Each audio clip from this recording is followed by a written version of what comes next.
Todavía quedan vacaciones de invierno, hay muchos trasnochando, como el señor Humphrey Incillo, que nos ha visitado, ha venido aquí. ¿Sacó hace cuánto? ¿Hace 2 semanas? Hace 2 semanas, sí, está. Su primer libro en solitario. Vamos a explicar esto porque es su primer libro en solitario. ¿Dónde está? Acá, Sergito. El corazón adelante, Humphrey Incillo. Sonidos, imágenes y sabores de una educación sentimental que allí nos vamos a meter. Y aparte también estrenó editorial híbrida. Con 2 libros. Así es, sí, un emprendimiento de Sergio Criscolo, es híbrida editorial, que es, él, bueno, empezó como periodista cultural en una revista que para mí fue fundamental en eso que menciona el libro, que es La Educación Sentimental, porque era una revista de los 90 donde laburaba mi viejo, y Sergio era uno de los periodistas que formaba parte de esa redacción de La Maga, redacción integrada por periodistas que habían salido de las primeras camadas de TEA, de la Escuela de Periodismo, que fue tan ¿De qué año importante. estamos hablando? Y La Maga empezó en el año, creo que fines de los 90, 91, por ahí. Fines de los 80. No. Fin del año 90 o en el 91. Sí, esa primera Maga. Esa era de Carlos Ulanowski, ¿no? Claro, Carlos Ares, Carlos Ulanowski, ellos fueron los fundadores de TEA y los directores de la revista. Después hubo una refundación, yo me acuerdo que estaba en TEA, ya creo que 2008, 2009, había vuelto a salir, ¿puede ser? ¿O había algo...? En realidad hubo una segunda Maga que duró pocos meses, que fue durante el 2002, 2001, por ahí, o 2000, que la volví a sacar la Lincoln Ares y la hacíamos los que hacíamos la revista La García también. Claro. Que habían sido parte, Ingrid Beck y Pablo Marchetti, habían sido parte de esa redacción. Entonces, Sergio Criscolo, que formaba parte de La Maga, que después dejó el periodismo y se volcó al cine, hizo una película que tuvo bastante repercusión entre los hinchas de San Lorenzo, que es Volver a Boedo. Claro. Él armó esta editorial ahora y bueno, y es un orgullo que este libro inaugure también un catálogo en una época en que hay muchísimas editoriales independientes buenísimas. Se viene la FED ahora y recorres la FED y en todos los stands hay libros preciosos y en ese sentido, bueno, El corazón adelante lo que tiene, como todos los libros de... Ya es un nombre fuerte el título aparte. Sí, El corazón adelante viene por una canción de Fernando Cabrera, que es un músico uruguayo que yo admiro muchísimo, es un héroe así absoluto, personal, y hay una canción de él que se llama Dulzura Distante, que en un momento tiene un verso que habla del corazón adelante. Si tuvieras que destacar, ¿qué es lo que va a encontrar la gente? Tanto los que te conocen como los que no te conocen en este libro. Son historias, es una compilación de textos que fueron publicados en el diario La Nación, en una sección que se llama Manuscritos, donde no es una sección propia, hay un montón de firmas del diario que escriben ahí, y que tiene un desafío, en mi caso semanal o quincenal, que es el desafío de la página en blanco. En realidad, el desafío de la página en blanco está ante cualquiera que escriba o ante cualquiera, en el caso del músico es el pentagrama, quizás en blanco, pero el hecho artístico o creativo... de enfrentarse a eso y completarlo. Exacto, o sea que parte del desafío es encontrar el tema. Y lo que tienen todas esas columnas, en este caso son 50 las que integran el libro, es que tienen un eje conceptual, que tiene que ver con eso que les decía, la educación sentimental. ¿De qué hablamos cuando hablamos de educación sentimental? Y son los recuerdos de la infancia, de la adolescencia, recuerdos personales y también recuerdos colectivos de una época, de consumos culturales que son los que terminan conformando nuestra identidad. Bueno, me parece habrá llevado un tiempo elegir puntualmente las que iban en este libro, ¿no? Fue sencillo, fueron los primeros 50 textos. Claro, van de 2018, de febrero de 2018 a septiembre de 2020. Humphrey es un gran periodista cultural porque abordás de todo. Bueno, ha dirigido la revista Brando mucho tiempo, ahora en la Rolling Stone. Antes ya habías estado también en la Sí, Rolling yo Stone. laburé muchos años en Rolling Stone. Empecé trabajando en la revista que mencionaba antes, La García. Siempre estuve muy vinculado profesionalmente a la música y en realidad siempre estuve vinculado a la música por formación familiar, paterna. Claro. En realidad mis abuelos organizaban bailes de jazz en la década del 50, del 40. Y ya tenías una data que no la tenía nadie ahí. No, Sí, era toda... es la que me tocó y estoy súper agradecido de Obvio. eso. Ibas adelantado en todo. O sea, tenías y recibías información. Sí, y en realidad también... gustaba. En realidad también está eso. Me tocó eso y me gustó. Podría no haberte gustado y haber encargado, ¿no?, que te resbalara. Exactamente. O capaz que la vida me llevaba para otro lado. A mí lo que me pasó fue que cuando... ¿Amagó a llevarte para otro lado la vida? No, en realidad no, porque mi primer trabajo en una redacción fue en la redacción de la revista La García, una revista de rock que fue muy importante en mi formación profesional y también en mi educación sentimental. Tuve el privilegio de trabajar con colegas que siguen, más de 20 años después, siguen siendo amigos. Eso es un privilegio. Igual el germen estaba antes, estuve leyendo los manuscritos, las columnas, y digo, la educación sentimental está. ¿Cuándo, más allá del libro, cuándo ya lo agarraste como concepto y lo llevaste a estos manuscritos? Creo que desde el primer momento que tuve... ¿Pero a que- conciencia? Sí, desde el primer momento que tuve que enfrentarme al desafío de escribir en primera persona, el desafío era, de alguna manera, encontrar una voz. Y en los primeros textos ya me encontré que iba a ser esa tónica y ese hilván no tan invisible quizás que iba a unir a todos los textos, ¿no? Y que tiene que ver con eso. Yo quiero volver al privilegio de haber tenido esa oportunidad o esa formación y también de haber encontrado la vocación desde muy chico, porque mi viejo, muy vinculado a la música y al jazz, es periodista y yo ahí hay como algunas fotos circulando. Sí. En el Graph, por ejemplo, había una de hace un rato que pasó que estaba acompañando a mi viejo a hacerle una entrevista a John Zorn, un músico de vanguardia neoyorquino, por ejemplo, ¿no?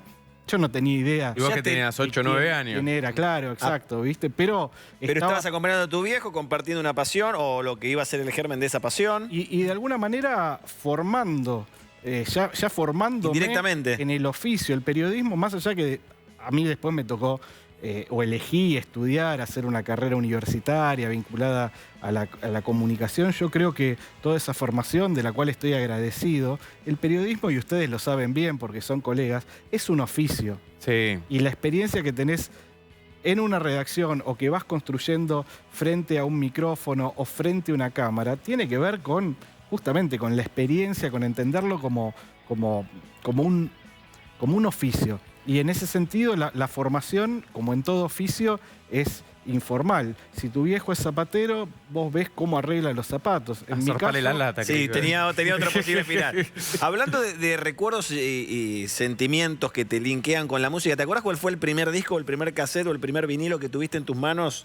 ¿O, no o sé que te si- regalaron? A ver, en mi casa había muchísima música. De hecho, en el libro hay una foto que me sacó Tito Villalba, que era un fotógrafo y baterista de jazz, muy amigo de mi viejo. Y esa es una foto que yo debo tener 4 años y estoy agarrando una revista Villiquen y de Acá está, por fondo- acá está girando. de Ahora. fondo está la la discoteca paterna, que era enorme. Yo sí me acuerdo de las canciones que más me hacían escuchar cuando era chico y que a mí más me gustaban. Una era El Paso del Tigre, un tema de jazz tradicional, del jazz de Nueva Orleans, un rag, el Tiger Rag.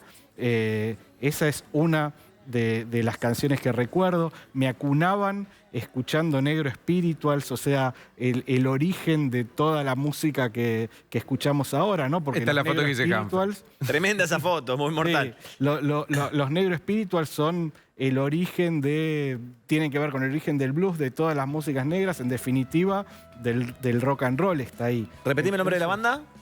No, los Negro Spirituals como género, las como canciones de gospel o las canciones de trabajo que se cantaban en las plantaciones Los Sam Cooke, de algodón, canciones anónimas, ¿viste? Sí, ¿Qué pasó con todos esos discos que estaban en la foto que veíamos recién que mostraba Guido? Mira, algunos forman parte de mi discoteca actual. En un momento mi viejo desarmó su discoteca y se los regaló a un amigo.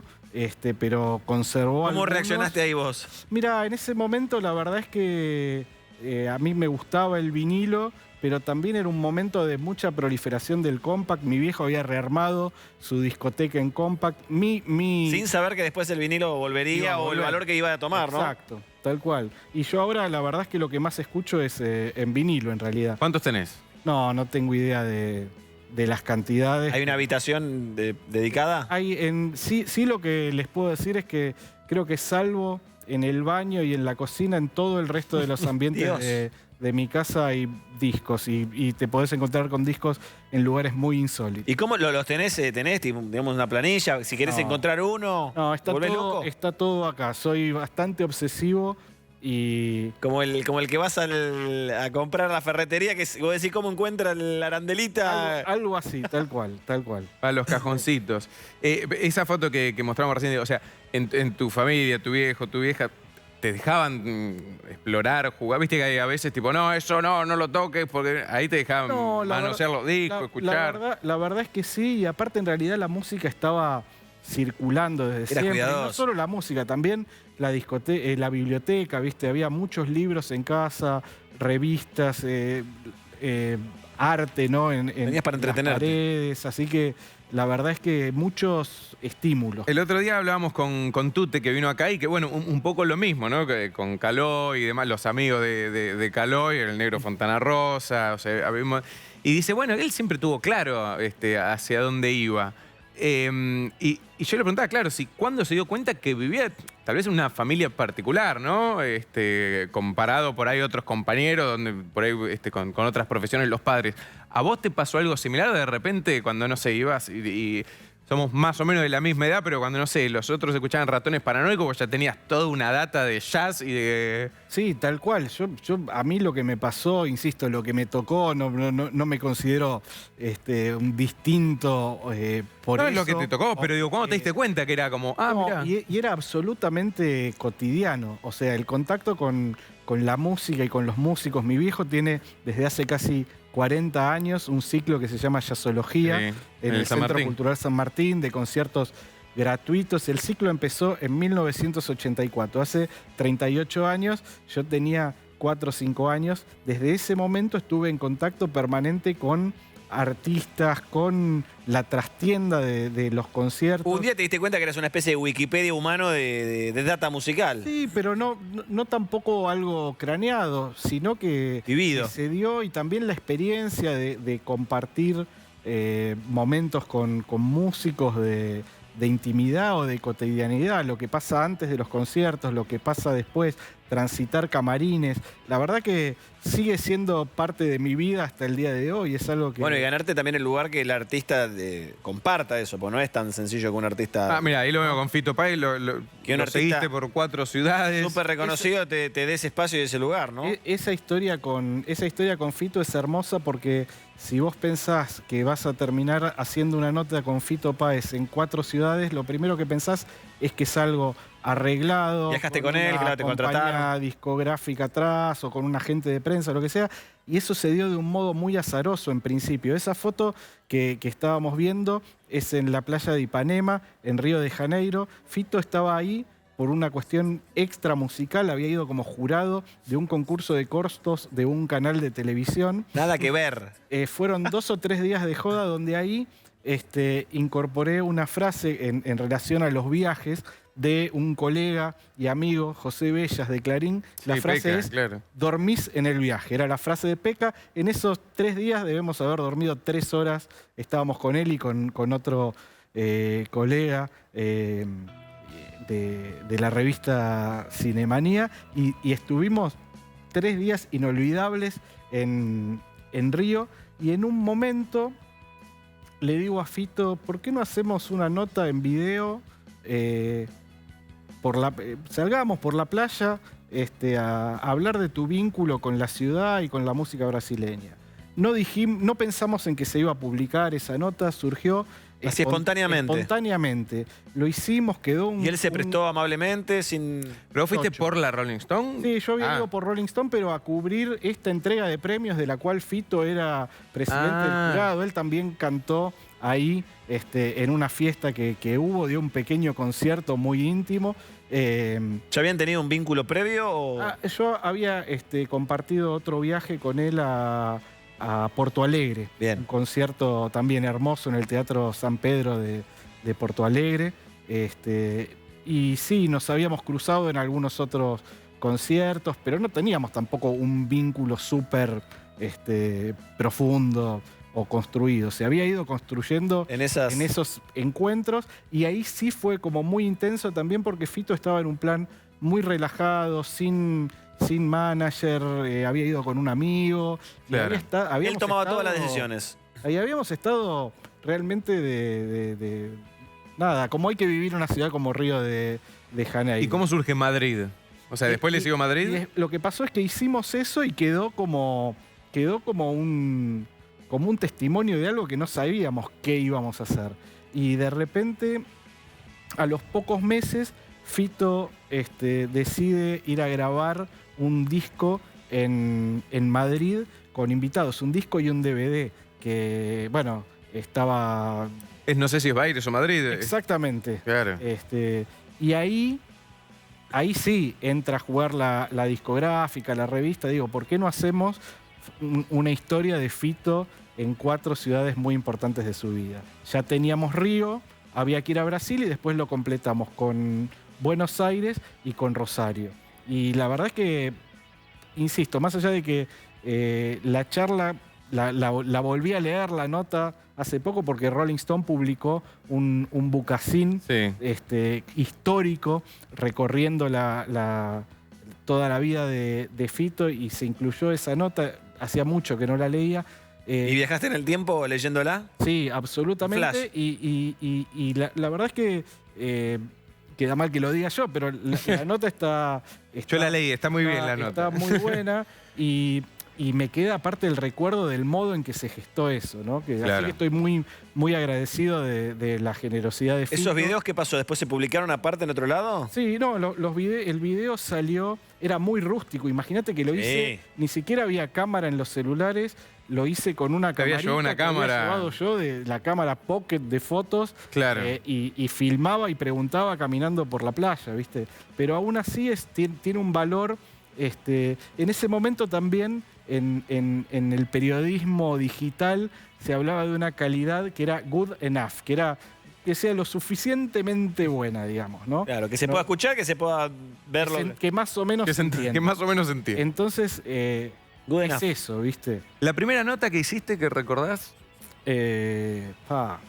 Bueno, a los 13 años entrevisté a Adrián Otero para la revista ¿Del colegio? de la escuela, del colegio. ¿Adrián Otero? Adrián Otero, cantante de Memphis. Mi puerta de entrada al rock nacional, una de mis puertas de entrada fue Memphis La Blusera. Pero un portón fue. Antes de que Memphis fuera un grupo masivo, era cuando estaban empezando a dar un salto, pero todavía era un grupo, te Sí, diría, sí. Under. de culto, under, ¿no? Estaba ahí, Pero ya tenía esa ¿Y personalidad. por qué se te ocurrió? En realidad porque a mí me fascinó Memphis desde la primera vez que los escuché, que había acompañado a mi viejo a ver un show de Albert King y Taj Mahal. Y ellos eran los teloneros. Yo tenía 13 años y venía de, como les contaba antes, de escuchar conciertos de jazz, alguna cosa de tango, alguna cosa de música brasileña. Era algo totalmente distinto. Pero encontrarme con la pulsión rockera en la adolescencia... Con esa voz. No solo esa voz, cantaban en castellano, Y hacían Claro. a la vez una música que tenía que ver con la música que yo venía escuchando. El blues, los blues, el boogie boogie. Nada estrictamente jazzero, pero bastante Pero cercano. con algún guiño, claro. Pero con un público que ya era rockero. Entonces de repente había alguna bandera, había alguna petaca. Era en el Gran Rex igual, ¿no? ¿Y qué te acordás de Adrián? Digo, le viene un pibe de 13 años, hace una ¿Qué hace, nota pibe, para... acá? Fue muy generoso, las preguntas la verdad que eran muy básicas. ¿La pero tenés? fue muy generoso, sí, la tengo. Por ¿Esa la supuesto. releíste? La revista Dicho y Hecho, sí, por supuesto que la releí muchas veces en la adolescencia, ¿no? Sobre todo, y era un cuestionario absolutamente básico, pero bueno, Bueno, de pero... todos modos obvio. hubo algo ahí. También hubo un hallazgo que varios años después ya era un grupo Claro. famoso y masivo, ¿no? Y vos le habías puesto el ojo ahí. Claro, te engañó esa visión también para ir a buscarlo. Y después algo que no te hayas esperado, más allá de lo de Fito y un montón de O cuestiones. más allá de la última entrevista a Los Redondos. Claro. ¿Algún otro recuerdo que puedas contar así? Yo estoy muy agradecido de la profesión. Me permitió tener vínculo con gente que yo admiro, que un músico como Hugo Fatoruso, por ejemplo, sepa mi nombre y sepa que existo. Yo sí me acuerdo muy puntualmente un día que después de un show de Jaime Ross entré a los camarines de la trastienda y apareció Hugo y me dijo, hola Humphrey, ¿cómo andás? El mismo Hugo, Que- Fatoruso, de toda la familia de músicos Fatoruso. Sí, sí. Son La uno leyenda más Shakers. mágica para mí, digo, pongo eso como ejemplo, como algo que a mí me pareció increíble. Jaime Ross también, o sea, sabe, no solo sabe que existo, sabe que soy hincha de Racing. Para mí eso es increíble. ¿Por qué ese vínculo tan fuerte con, o sea, si bien es con música brasilera más, pero siento un vínculo especial con la música uruguaya? La música uruguaya para mí en realidad es con toda la cultura uruguaya y sobre todo con Montevideo. Yo hice muchos viajes de chico con mis viejos, fueron muy generosos, me llevaron a un montón de lugares increíbles, desde el Caribe a Estados Unidos, a Europa, todo Y viaje que Montevideo hicieron, fue... me llevaron. Pero el viaje que hice cuando tenía 10 años a Montevideo, yo lo conservo en mi recuerdo como el mejor viaje. Ese es el viaje probablemente high de- que decís que pegaste y pegaste. ¿Y por qué? Visto a la distancia. Hubo algo ahí que en Montevideo era una ciudad que estaba bastante perdida en el tiempo. Era como la Buenos Aires de la infancia de mi viejo. Y en esas caminatas, en esas recorridas, en esas historias, en esa melancolía hermosa, hubo algo que me enamoró de la ciudad. Y me terminó de cerrar cuando vi el video de Durazno y Convención de Jaime Ross en la adolescencia. Pocos años después de haber hecho ese viaje, el video de Durazno y Convención de Jaime Ross retrata muy fielmente el recuerdo que yo tenía de esa ciudad y a partir de ahí fue como descubrir un universo y Jaime Ross me llevó a conocer a Eduardo Mateo y a partir de ahí se me abrió todo un mundo vinculado a la música uruguaya, por supuesto Rubén Rada, por supuesto Martín Buscaglia, por supuesto luego Jorge Drexler, en fin. Se fueron sumando. Y para mí a la vez todo lo que... Hay algo que es medio inexplicable. Bueno, Fernando Cabrera también, ¿no? Son todos artistas que... Una vez Fernando Cabrera me dijo que por la ausencia de expectativas comerciales, de mercado en Uruguay, cada apellido de la música popular uruguaya era como un género en sí mismo. Y de alguna manera esa originalidad que hay en la música uruguaya es lo que hace que a mí me resulte realmente fascinante. Creo que de ahí viene toda esa fascinación. Más allá de que la mamá de mi hija también es uruguaya, de que Pero mi eso hija vino de después. Urú- Eso vino después, pero creo que es Sin todo- imaginarte que iba a suceder así. toda una consecuencia y un hilo conductor. Claro. ¿Volviste a encontrar esa melancolía de la que hablas en ese lugar? ¿En algún otro momento, en algún otro lugar? Bueno, yo después transité muchísimo por Montevideo y es una ciudad que si bien cambió mucho, Conserva ese toque. Mantiene ese encanto y hay lugares en particular que son maravillosos. Y a la vez también es una ciudad luminosa, ¿no? Pasear por la Rambla es una experiencia extraordinaria, ¿no? Otro hito que contás acá y que yo recuerdo haberlo leído y recuerdo y no sabía que era tuyo, con Café Tacuba, cuando Rubén te dice, qué lío que armamos la última nota, hablando de La Ingrata. Contá cómo fue todo ese episodio. Esa historia en realidad se la debo a Fernando Sánchez. Fernando Sánchez fue uno de mis maestros y padrinos en la profesión, fue editor de Rolling Stone cuando yo entré a trabajar en Rolling Stone, pero ya trabajaba en la revista La Maga, y él fue, aparte, uno de los periodistas que más impulsó la carrera de Café Tacuba durante muchísimos años. Ahí está con Rubén. Hace unos 4, 5, 6 años, digamos con la explosión del Me Too, y la conciencia que empezamos a tomar de muchas cosas, Fernando reflexionó en Facebook diciendo que si bien Café Tacuba era su banda favorita y que La Ingrata era una de las canciones que más le habían gustado siempre, caía en la cuenta de que estaba mal, en definitiva, de que no iba a volver a escuchar esa canción o a celebrar esa canción que hablaba de un femicidio.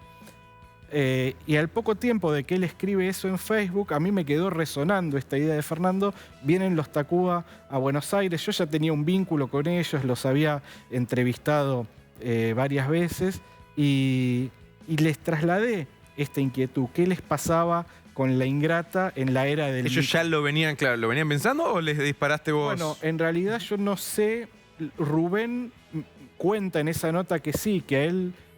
como que Meme, que es el autor de la canción, de algún modo se justifica, y la verdad es que tampoco era una pregunta que pretendía juzgar la obra, sino era qué les pasa ahora. Meme como que lo justifica, y Rubén dice que ya hacía tiempo que él se venía sintiendo incómodo cantándola, y a partir de ese momento decidieron dejar de tocarla. Lo curioso fue que es una nota que salió en La Nación, creo que en noviembre, y en febrero del año siguiente, me acuerdo porque yo estaba de vacaciones, y me empezaron a llegar rebotes de... ¿Esa era la canción que le cambiaron la letra después más adelante? Exacto, la dejaron de tocar durante como 1 o 2 años, o quizás un poco más también, y cuando se cumplía un aniversario, yo no sé si los 25 años del grupo, dieron un show muy grande en la Ciudad de México y decidieron volver a cantarla, pero le invitaron a Andrea Echeverry, me acuerdo, de Terciopelados,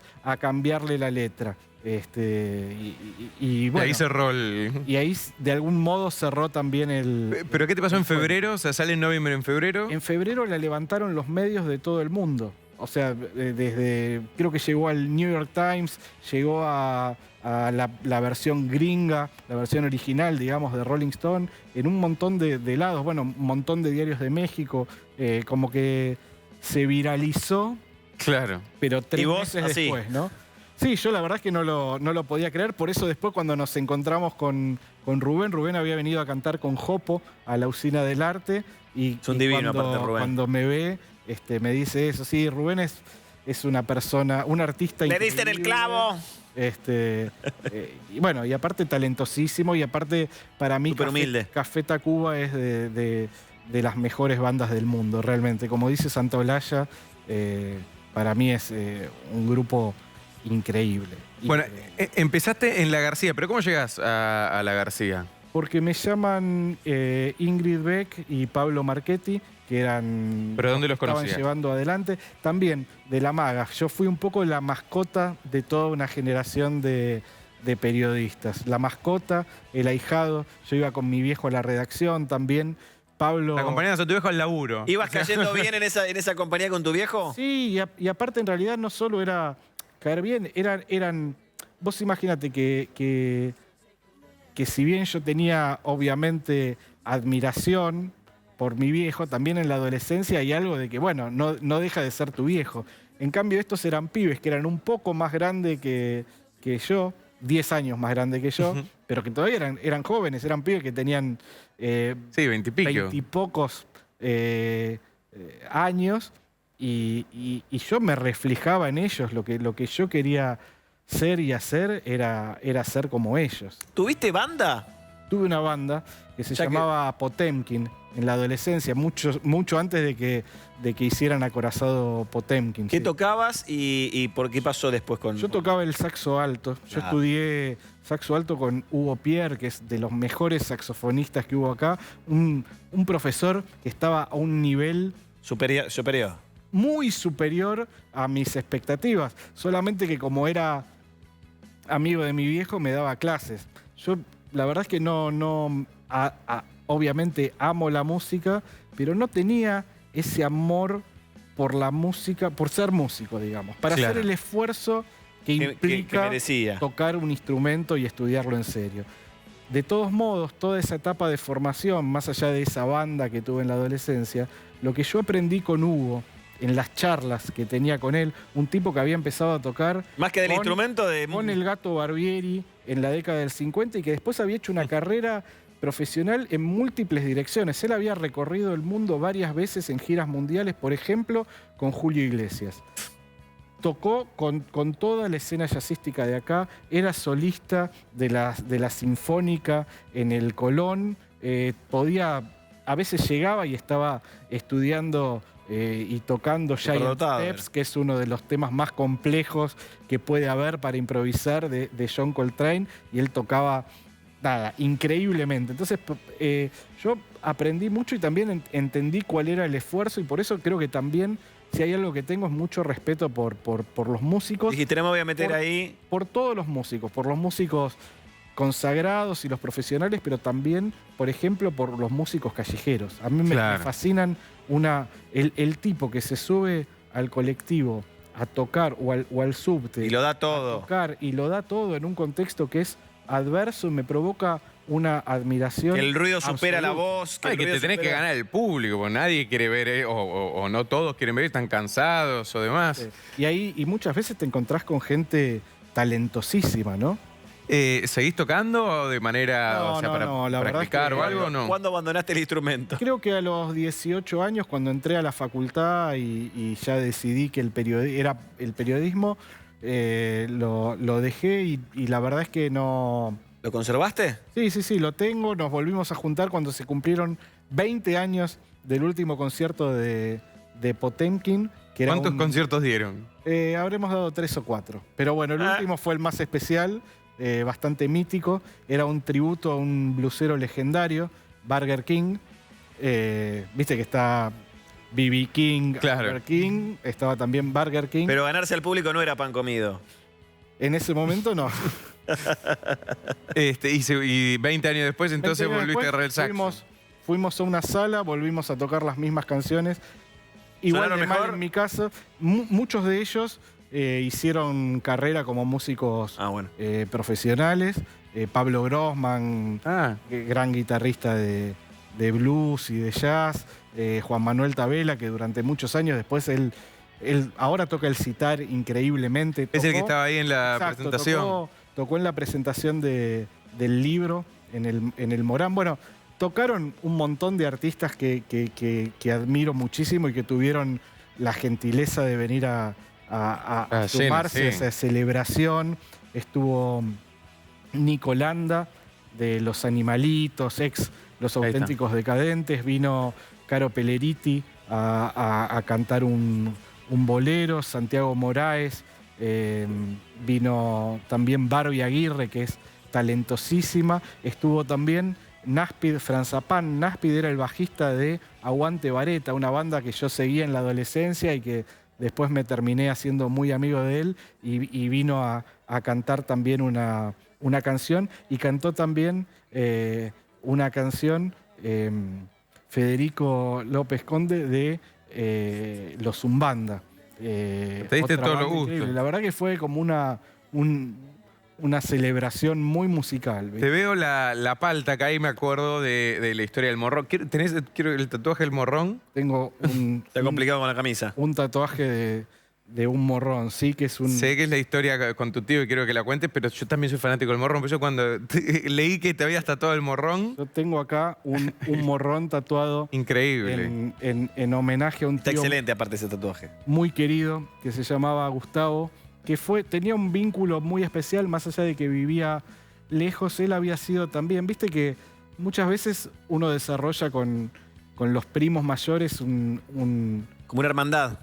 una hermandad y también algo de admiración. Sí. ¿Viste? O sea, yo era chico. Como y él el era camino, ¿no? adolescente, ¿viste? Y era mi ídolo cuando yo era chico. Y después, a medida que me hice adulto, construimos un vínculo muy profundo con muchísimas cuestiones, con la música en particular como un hilo conductor de esa amistad. Y él, una noche, cuando yo tendría unos 20 años, me hizo un omelette con morrones. Hasta ese momento era algo que yo tenía como el prejuicio de que no me gustaba porque mi vieja no comía, no cocinaba con morrón y fue como una explosión de sabor en una noche inolvidable y a partir de ahí, bueno, me hice fanático de los morrones, muy fanático. No solo los como, los preparo, los cocino en Haces diferentes preparaciones formas. de todo tipo. Y cuando él se enfermó, viajé a despedirme porque era una situación terminal y le recordé la anécdota de los morrones y le prometí que me iba a hacer ese tatuaje. Así que para mí también es como un modo de recordarlo todo el tiempo, ¿no? Una especie de homenaje. Siempre hay alguien que le causa curiosidad por qué. Y vos lo recordás cada vez que lo explicás. Exacto. Ese es el truco. Totalmente. A ver, hablamos de la última entrevista de Los Redondos, lo seguiste a Fito Páez, vemos, bueno, fotos con Drexler y con un montón de artistas internacionales. ¿A qué lugar exótico por lejos o porque decís cómo llegué acá con la profesión? ¿Qué puedes decir? Mira, estoy agradecidísimo de eso. Creo que de movida cualquier profesión que te permita viajar, hay que estar agradecido. A mí me tocó viajar por muchas partes de Argentina, conocí muchas partes de Argentina que probablemente no hubiera conocido y también me tocó ir a Oslo, por ejemplo, en Noruega. ¿A qué? ¿Al festival o no? Hay una feria, sí, un festival como de músicas del mundo y fue un viaje increíble, bueno, por conocer esa ciudad, por conocer otra cultura, lugares increíbles. En ese viaje estaba también Escalandrum, así que anduvimos con ellos por ahí. Y también estaba Elena Roger, que había ido a cantar con Escalandrum. Así que... Qué experiencia, ¿no? Todos unos nerds también, ¿no? Estuvimos paseando por ahí. La verdad que fue muy increíble.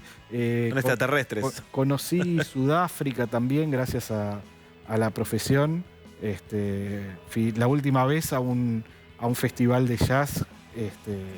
Nada, experiencia increíble, no solo por la música, sino por estar en el lugar donde se originó todo. ¿Es tu género favorito el jazz debido a todo lo que contaste de tu niñez y cómo te acompañó? Yo no puedo decir, no puedo elegir un género en particular. Sí hay algo que tiene que ver con la esencia jazzística, que tiene que ver con la improvisación y que tiene que ver con lo rítmico y eso te lleva a África. Y sí creo que en la mayoría de las músicas que me gustan, el hilo conductor es eso. Y siempre te lleva a África. En ese sentido, después elegir un género no, porque a mí yo disfruto tanto de la cumbia como de la música brasilera. De la música brasileña, como de la música uruguaya. Y también me encanta, sí, una cuestión muchas veces casi antropológica, ¿no? El afán de descubrir la música del lugar en ese lugar, ¿no? Que te sorprenda también un poco. Exacto. Se escribió mucho sobre se escribe sobre la entrevista periodística. Carlos Unanue, que era el que hacía la pregunta animal, no recuerdo. No, era Gerardo Rosín. La pregunta Gerardo Rosín. Bueno, que te quería preguntar también de Rosín por el podcast y demás, pero primero, antes de eso, digo, y cada uno tiene su propio librito, ¿no? Su propio método. ¿Cómo es tu método para preparar una entrevista? Sobre todo, no sé, me imagino cuando te dan la Rolling Stone, que es una crónica de personajes, donde los seguís varios días. ¿Cómo es tu método? Mira, hace poco recordé algo que había estudiado.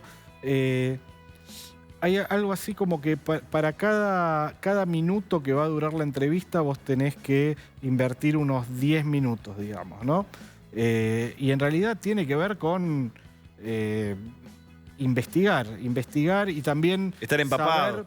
Saber el 80% de las respuestas que te va a dar el entrevistado, ya saberlas de algún modo de antemano. Eso es lo que aconsejan ortodoxamente sobre una entrevista.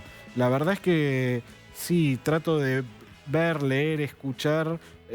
Buscar entrevistas. Todo lo que haya. Obviamente el archivo digital, ese gran archivo digital que es Internet, hoy te permite tener acceso a un montón de cosas. Pero antes que no estaba todo eso, ¿cómo te la rebuscabas? Y de alguna manera igual a través de libros, revistas, ya empezaba a tener, desde muy chico yo sí tenía como la obsesión un poco del coleccionismo, de la información y de algunos artistas en particular tenía como mucha data, ¿no?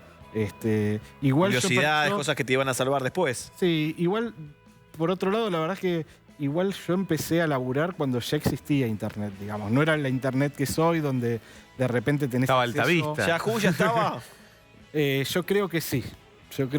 Pero ahí eran los inicios, ¿viste? Sí. Bueno, Gerardo Rosín, que bueno, lamentablemente falleció hace poco, pero vos hiciste uno de los capítulos de tu podcast con él. Sí, melómano. Y en realidad el vínculo fue a partir de una visita que iba a hacer Alejandro del Prado a su programa. Alejandro del Prado es un músico que también admiro muchísimo, con una carrera, digamos, muy particular, porque él hizo unos discos en los años 80, después estuvo un montón de tiempo sin grabar, volvió a grabar, hará unos 15 años, 10, 15 años, un poco más quizás.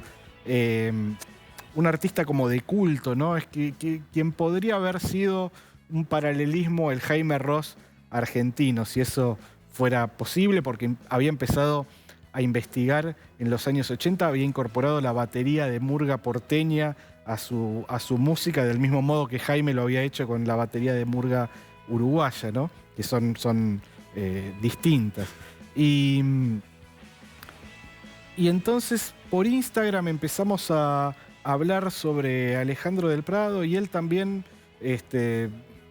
me contó que conocía mi laburo. A mí me parecía realmente muy, muy valioso, interesante lo que hacía él en Morphy, generando espacios para artistas como Alejandro del Prado, y me parecía que era justo hacerle una nota por el aporte que estaba haciendo a la difusión de la música popular. Lo adoraban todos los músicos. En la Argentina. Los consagrados, los no consagrados. Y aparte también era, bueno, alguien que sabía muchísimo de televisión, de manejar el timing, y que tenía eso, me parece que era como un animal de los medios y un melómano, pero sobre todo un melómano desde el lado de que realmente amaba la música. Y había generado para mí milagros televisivos, ¿no? Obviamente muy querido.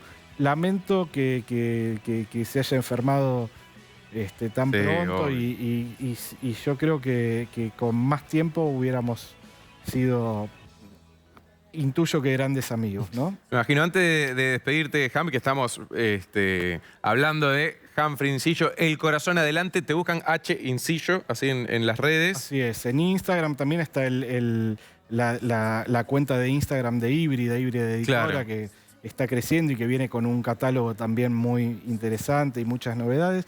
Pero sí, ahí en las redes, en Instagram, y el podcast que se llama La Vida Circular Podcast, que es un poco un anti-podcast porque son capítulos larguísimos. Bueno, es que ahora está esa tendencia, ¿viste? De charlas largas y de... Large podcast. Claro. Pero antes de despedirte, dos cuestiones. Una, esta es hasta el 2020, después seguiste escribiendo. O sea, sí. ¿La idea es una segunda parte? De alguna manera es un libro que se fue escribiendo en público, claro, y quizás ahora esté escribiendo un segundo libro, no lo sé, pero supongo que sí. Ya tenés escrito un segundo libro. Ojalá que vaya ojalá que vaya todo bien con esto y que vengan. En realidad siempre también tengo muchos libros en la cabeza, lo que me falta es tiempo, ¿viste? Porque Claro. Tenés que distribuirlo. Y la última es doble. Una, si hay algún artista que hayas buscado y que hayas querido entrevistar y no hayas podido. Y la segunda es un anhelo, un sueño de por ahí alguien ir buscando, no sé, Mick Jagger. No, mira, la verdad es que sí, por ejemplo, me hubiera encantado entrevistar a Spinetta, ¿no? Claro. Que sí tuve cruces pequeños, pero nunca una entrevista en profundidad con Luis, que lo admiro obviamente muchísimo y también lo quiero a través de su obra, ¿no? Sí. Como uno quiere a esa gente que le dio felicidad y que lo conmovió. Y la verdad es que no, que yo estoy muy agradecido de, bueno, haber entrevistado a Caetano, por ejemplo, o haber construido el vínculo, no solo con Rubén, con todos los Café Tacuba que son adorables. Y con, la verdad es que en general todas mis experiencias entrevistando a artistas fueron gratificantes, muy gratificantes. No tuviste ninguna mancha, digamos, ahí que digas, qué No, la verdad fea es que salió no. esto, qué mal que me respondieron acá. No, la verdad es que Y da la impresión que prejuicioso no sos, o sea, que vas a entrevistar a todos con una curiosidad genuina. sí, la verdad es que sí, obviamente cuando hay, no sé si es exactamente empatía el término, pero sí cuando Afinidad. hay una afinidad con la obra, sobre todo, bueno, también es especial, ¿no? Claro. Eso. Pero no, realmente anhelos, siempre. Sí, lo que te puedo decir es que me interesa tanto entrevistar a artistas muy, muy consagrados y que admiro desde hace muchísimo tiempo, como también descubrir nuevos artistas. Yo, si hay un periodista entre muchos otros que admiro, ese es Claudio Kleiman. Y Claudio Kleiman es el que también cantó en la presentación, no lo había nombrado, estuvo en la presentación del libro y cantó el Bogart Blues, una canción que hizo con Sky, que compuso con Sky Bailinson. Mirá qué bueno. Y Claudio es el primer periodista que escribió una nota sobre Patricio Rey y sus Redonditos de Ricota, cuando era una banda de La Plata experimental que tocaban en un sótano, que soltaban gallinas, que hacían una performance, y él tuvo la curiosidad de ver un nombre que le llamó la atención: Patricio Rey y sus Redonditos de Ricota. ¿Quién hubiera dicho que una banda que se llamaba Patricio Rey y sus Redonditos hubiese de llegado Ricota donde llegó, ¿no? iba a transformarse no solo en la banda más popular de la Argentina, sino en un movimiento social, yo creo que solo equiparable en la Argentina con el peronismo, y como fenómenos que son absolutamente locales, difíciles, inexplicables. inexplicables inexplicables de transmitir a un extranjero. ¿Cómo le explicás?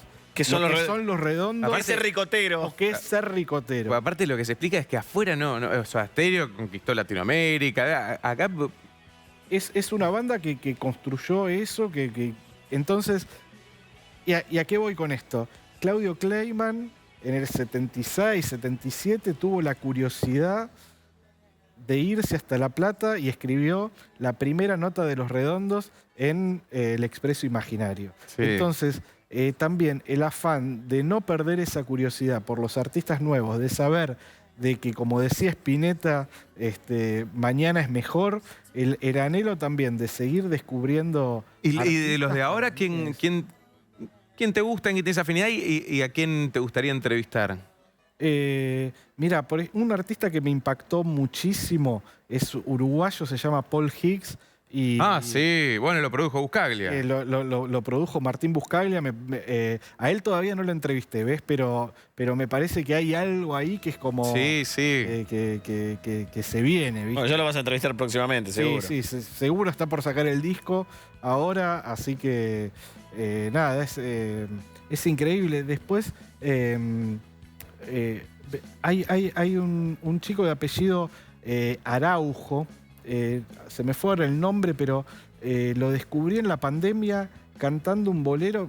Tenía, creo que 15, 16 años cantando un bolero con Daniel Massa, el bajista uruguayo. No tiene que ver con el Araujo que conocemos de Divididos, ¿no? No, pero sí tiene que ver con la gitana Araujo, que es jurado, empezó ahora como jurado del programa de Tinelli. Es la mira. hermana, que es también una piba muy talentosa, que toca el bandoneón, que hace radio, que hace un montón de cosas. Es una familia muy Hay músicos de todos los géneros en ese panel. Y él grabó un bolero increíble, muy jovencito, haciendo, ya te digo, un género muy poco transitado y un bolero muy poco transitado con Daniel Massa. Y también me parece alguien a seguir, ¿no? totalmente.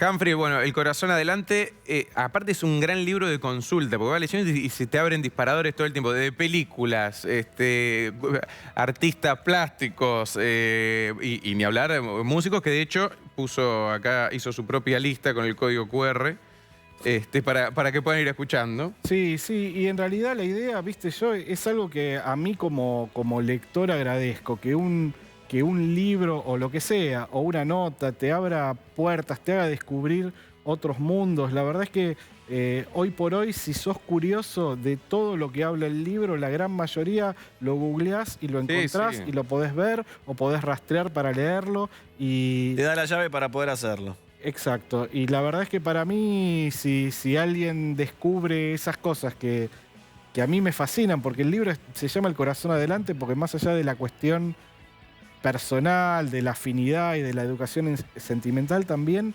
escribo de gente que quiero y que admiro, y qué más quiero yo que compartir ese arte, eso que produce felicidad y que conmueve. No guardártelo solo para gente, vos. ¿no? Ese es el plan. Cualquier librería lo consiguen. Sí, o a través de la página web hibridaeditora.com.ar. En Capital el envío es gratis y llega a todo el país. Y también algo lindo que está pasando es que llegan fotos del libro en librerías del interior. Por ejemplo, una librería en Viedma que ya lo tenía. Así que nada, para mí eso está buenísimo. Así que bueno, es un emprendimiento obviamente muy chico, pequeño, es una editorial que está arrancando, pero creo que es un libro que le puede gustar a mucha gente. Así que espero que despierte esa curiosidad.